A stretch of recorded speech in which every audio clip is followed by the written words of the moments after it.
Hello everyone, how are you all doing today? English speaking course के day 5 में आप सभी का स्वागत है. Most welcome to all of you in day 5 video of English speaking course. So what will be our topic today? आज का हमारा टॉपिक कुछ ज़्यादा ही इंटरेस्टिंग होने वाला है. कैसे? चलो वीडियो में जानते हैं. आज का हमारा टॉपिक है हैड टू का यूज़. हम हैड टू का यूज़ सारे सब्जेक्ट्स के साथ किस तरह से कर सकते हैं. Today's topic of our English conversation video is use of had to with any subject. Had to का यूज़ किसी भी सब्जेक्ट के साथ. सब्जेक्ट हमारे सेंटेंस का वो पार्ट होता है जिसके बारे में कोई भी बात की जा रही होती है या जो काम करता हुआ पाया जा रहा होता है. बेसिकली जिस भी इंसान के बारे में, चीज़ के बारे में बात होती है सेंटेंस में, उस पार्ट को सेंटेंस के हम सब्जेक्ट बोलते हैं. प्रैक्टिकली हमारी लाइफ में बहुत सारी सिचुएशंस ऐसी होती हैं जब हमें कुछ ज़बरदस्ती या फोर्सफुली या फिर ज़िम्मेदारी के तहत करना पड़ता है. हमारा मूड नहीं होता उस काम को करने का, बट फिर भी हमें वो काम करना होता है, तो हम वहाँ पर हैड टू का यूज़ करते हैं. Okay, had to is used to indicate that something was necessary or required in the past. had to का यूज़ हमें बताता है कि पास्ट में कोई काम करना हमारे लिए नेसेसरी था और रिक्वायर्ड था. हमें मतलब करना ही था, कोई काम करना पड़ा था, तब हम वहाँ had to का यूज़ करेंगे. इसका सिंपली मतलब ये होता है कि had to हम जब यूज़ करते हैं जब हमें पास्ट में कोई वर्क करना ही पड़ा होता है फोर्सफुली, या किसी भी रिस्पॉन्सिबिलिटी के तहत हमें कुछ भी अगर करना पड़ा होता है पास्ट में, तो हम वहाँ हैड टू का यूज़ करते हैं.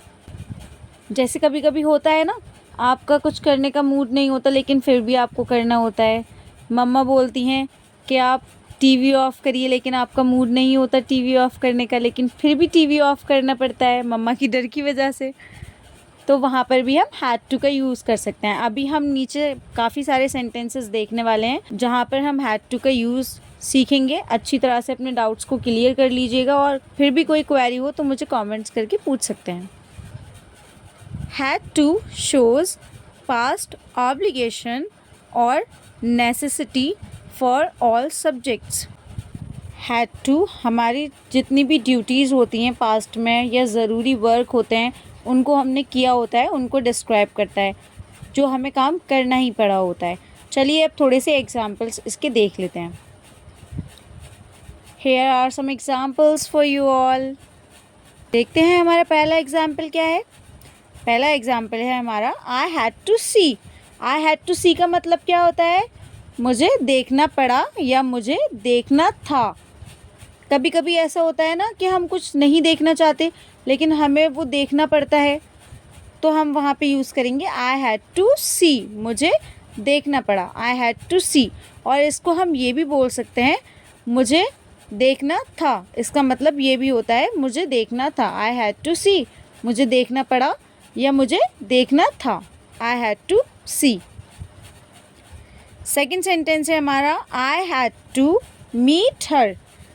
I had to meet her, मुझे उससे मिलना था. अगर हमें किसी से मिलना होता है पास्ट में, हमारे जब हम किसी से मिले थे, मिलना इम्पॉर्टेंट था, तो वहाँ पे हम ये सेंटेंस यूज़ कर सकते हैं I had to meet her. या हम यहाँ पे ये भी बोल सकते हैं I had to meet him. अगर किसी लड़की के बारे में बात करेंगे तो हम यहाँ हर की जगह हिम लगा लेंगे. I had to meet her, मुझे उससे मिलना पड़ा या मुझे उससे मिलना था. नेक्स्ट सेंटेंस हमारा है I had to eat. I had to eat. I had to eat का मतलब होता है मुझे खाना पड़ा या मुझे खाना था. कभी कभी ऐसा होता है मम्मी लौका बना लेती हैं और हमारा बिल्कुल भी मन नहीं करता उसको खाने का, बिल्कुल भी नहीं करता, लेकिन फिर भी हमको खाना पड़ता है, वो थोड़ा या जितना भी, लेकिन खाना तो पड़ता है. उसको हम बोलेंगे आई हैड टू ईट, मुझे खाना पड़ा. आई हैड टू ईट, मुझे खाना पड़ा. I had to eat. और अगर हम ये बोलें मुझे लौका खाना पड़ा, तो हम कैसे बोलेंगे I had to eat the bottle gourd. लौकी को हम बोलते हैं इंग्लिश में bottle gourd. I had to eat the bottle gourd. आप यहाँ पे कुछ भी लगा सकते हैं। I had to eat burger, I had to eat pizza, I had to eat whatever you want. आप जो भी चाहें आप यहाँ हैड टू ईट के बाद कुछ भी लगा सकते हैं जिसके बारे में आपको सेंटेंस बोलना है। Next sentence, I had to say. I had to से मतलब मुझे कहना पड़ा। आई हैड टू से, कभी हमें किसी से कुछ कहना होता है तो हम उसके लिए यूज़ कर सकते हैं आई हैड टू से, मुझे कहना पड़ा। या हम यहाँ ये भी बोल सकते हैं आई हैड टू से का मतलब होता है मुझे कहना था, मुझे कहना पड़ा या मुझे कहना था। आई हैड टू से। फिफ्थ सेंटेंस है हमारा, आई हैड टू शो। कभी कभी ऐसा होता है, मोस्टली गर्ल्स के साथ होता है, कुछ नई चीज़ खरीद कर लाती हैं तो किसी को दिखाने ही नहीं चाहती हैं, लेकिन फिर भी कभी ना कभी अगर घर पर कोई कज़न आ जाए तो उसे ज़रूर दिखानी पड़ती है। तो वहाँ पे हम ये सेंटेंस यूज़ कर सकते हैं, आई हैड टू शो, मुझे दिखाना पड़ा। अगर हमें यहाँ बोलना है I had to show my dress, मुझे अपने कपड़े दिखाने पड़े, यहाँ हम कुछ भी लगा सकते हैं। I had to show my book, I had to show my pen. बस मैं चाहती हूँ कि आप लोग अच्छे से इस चीज़ को अंडरस्टैंड करें कि हैड टू का यूज़ हम कब करते हैं। Next, I had to read. I had to read मतलब मुझे पढ़ना था या मुझे पढ़ना पड़ा। मुझे पढ़ना था या फिर हम बोल सकते हैं मुझे पढ़ना पड़ा। आई हैड टू रीड, मुझे पढ़ना पड़ा। नेक्स्ट सेंटेंस है हमारा, I had to go. I had to go मतलब मुझे जाना पड़ा, या हम यहाँ ये भी बोल सकते हैं कि मुझे जाना था। आई हैड टू गो, मुझे जाना था।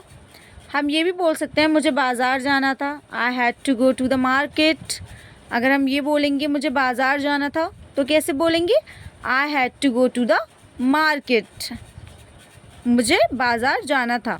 नेक्स्ट सेंटेंस है हमारा, she had to quit the job.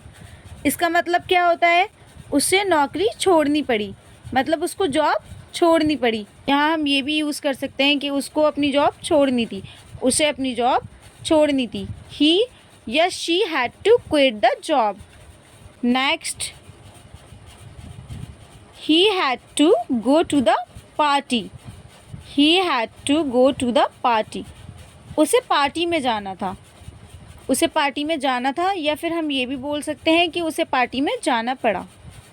I just hope कि आपके सारे कॉन्सेप्ट हैड टू से रिलेटेड क्लियर हो चुके होंगे। हैड टू का यूज़ हम कब करते हैं ये आपको समझ आ रहा होगा। अभी और भी हम सेंटेंसेस देखेंगे ताकि आपकी जितनी भी कन्फ्यूजन हो वो सब खत्म हो जाए। अगला सेंटेंस हमारा है, अगर हमें किसी से बोलना हो कि मुझे वहाँ जाना पड़ा इसलिए मैं नहीं आ सकी, तो हम उसको इंग्लिश में कैसे बोलेंगे। Actually I had to go there, that's why I could not come. Actually mean होता है दरअसल, I had to go there, दरअसल मुझे वहाँ जाना पड़ा या वहाँ मुझे जाना था। दैट्स वाई, इसीलिए, आई कुड नॉट कम, मैं नहीं आ सकी। Actually I had to go there, that's why I could not come, दरअसल मुझे वहाँ जाना पड़ा इसलिए मैं नहीं आ सकी। इसका मीनिंग क्या होता है, दरअसल मुझे वहाँ जाना पड़ा इसीलिए मैं नहीं आ सकी। आई होप आपके सारे कॉन्सेप्ट्स क्लियर हो रहे हैं, मुझे कमेंट्स करके बता दीजिएगा। नेक्स्ट सेंटेंस है हमारा, they had to be friend. They had to be friend का मतलब होता है उन्हें दोस्त बनना था, या यहाँ हम ये भी बोल सकते हैं कि उन्हें दोस्त बनना पड़ा। They had to be friend, उन्हें दोस्त बनना था या उन्हें दोस्त बनना पड़ा।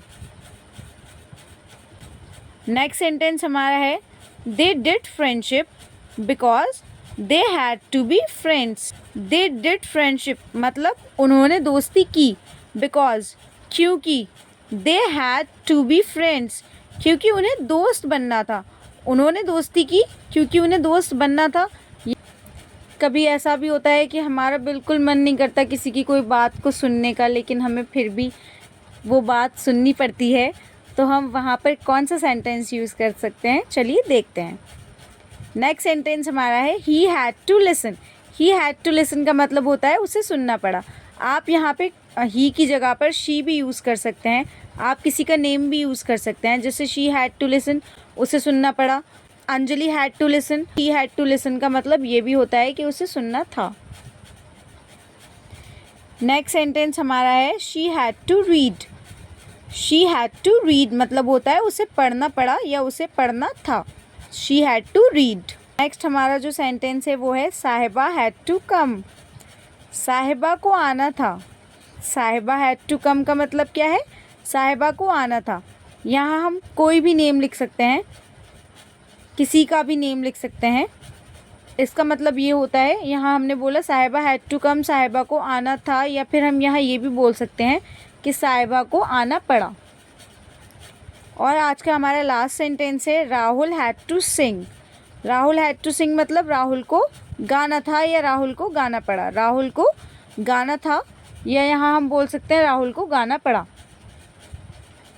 वीडियो अच्छी लगे तो ज़रूर चैनल को सब्सक्राइब कीजिए और वीडियो को भी लाइक कीजिए। Keep supporting everyone. Now I hope कि आपके सारे डाउट्स हैड टू के यूज़ से रिलेटेड क्लियर हो चुके होंगे अभी तक। तो अभी आप लोगों को मैं कुछ सेंटेंसेस दे रही हूँ जो आपको खुद बनाने हैं। यू हैव टू मेक दो सेंटेंसेस योरसेल्व्स। ओके, आप सेंटेंसेस को नोट कर लीजिए। ये सेंटेंसेस मैंने दिए हैं, आप लोगों को ये खुद बनाने हैं। आप लोग मुझे कमेंट्स भी कर सकते हैं इसका आंसर, और आप लोग मुझे पूछ भी सकते हैं अगर आपसे बाय चांस नहीं बने। वैसे तो आई एम श्योर कि आप लोग बना ही लेंगे, आपके डाउट्स क्लियर हो ही गए होंगे। पहला सेंटेंस है हमारा मम्मी को खाना पकाना पड़ा। देखिए यहाँ पे मम्मी सब्जेक्ट है। सब्जेक्ट सेंटेंस के उस पार्ट को बोलते हैं जिसके बारे में कोई भी बात कही जा रही होती है। यहाँ मम्मी की बात हो रही है तो यहाँ सब्जेक्ट मम्मी है। मम्मी को खाना पकाना पड़ा, पकाने को बोलते हैं कुक। यहाँ आप हैड टू का यूज़ खुद करेंगे। अगर आपसे नहीं बनेगा तो मैं कल आपको बताऊँगी, मुझे कॉमेंट्स कर दीजिएगा। ओके, नेक्स्ट सेंटेंस है आपके लिए मैरी को खाना खाना था। मतलब मैरी एक लड़की है यहाँ और उसको खाना खाना था, या हम यहाँ ये भी बोल सकते हैं कि मैरी को खाना खाना पड़ा। नेक्स्ट सेंटेंस है अंजलि को बहाना बनाना पड़ा। कभी कभी ऐसा हो जाता है ना कि हमें कहीं ना कहीं कोई एक्सक्यूज़ बनाना पड़ता है, बहाने को बोलते हैं एक्सक्यूज़। तो यहाँ अंजलि है सब्जेक्ट, अंजलि को बहाना बनाना पड़ा, मैंने आपको बता दिया एक्सक्यूज़ बोलते हैं बहाने को। अब आप इस सेंटेंस को खुद बनाइएगा। फोर्थ सेंटेंस है मुझे पिज़्ज़ा खाना था।